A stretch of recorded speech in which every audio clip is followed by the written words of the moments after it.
जशा प्रकारचे भाष्य आपल्या आमदार साहेबांनी केलं की त्यांच्या भाषणातून असं जाणवलं की त्यांना त्यांचा पराभव समोर दिसतोय, म्हणूनच त्यांनी लोकांना धमकवण्याची सुरुवात केलेली आहे आणि आमचा विजय आम्हाला स्पष्ट समोर दिसतोय त्यांच्या त्या भाषणातून।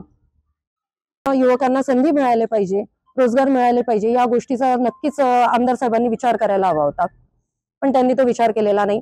परत इथे नाल्या बांधून ठेवून दिल्या, त्याच्यावर झाकणं नाही, रस्ते तयार केले, त्यावर एवढाले खड्डे पडलेले आहेत, त्याकडे लक्ष नाही। पाण्याची सोय केली आहे, एक वेळ नळ येतो, त्यातही पुरेसं पाणी पुरवठा नाही।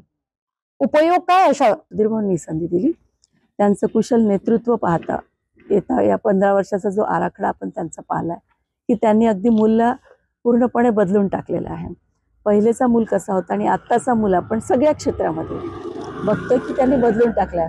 अगदी आपण सुद्धा त्याच विचारधारेचे लोक आहोत की आम्हाला जनसेवा हीच ईश्वर सेवा या कल्पनेतून आपण मूलला आणखी त्यांच्या प्रगतीपथावर न्यायचं आहे। टॅक्सेस जे असतील आपल्या मूल नगर परिषदेच्या तर्फे जे असतं त्यात आपण ऑनलाईन करतो ते सुद्धा, आणि मूल नगर परिषदेची शाळा तयार झाली आहे, ती शाळा सुद्धा लवकरात लवकर आम्ही सुरू करू, जेणेकरून प्रत्येक गरीबातल्या गरीबांचा विद्यार्थी जो असेल तो त्या शाळेमध्ये शिकू शकला पाहिजे, त्याला उत्तम शिक्षणाची सोय होईल।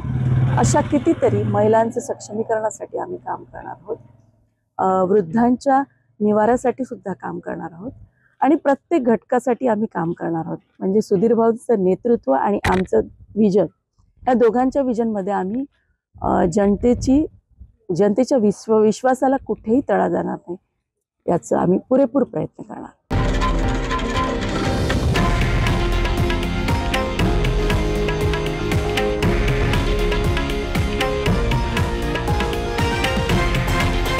हे आहे देशातील नंबर 1 न्यूज नेटवर्क आणि आपण पाहत आहात TV9 मराठी, एकमेव।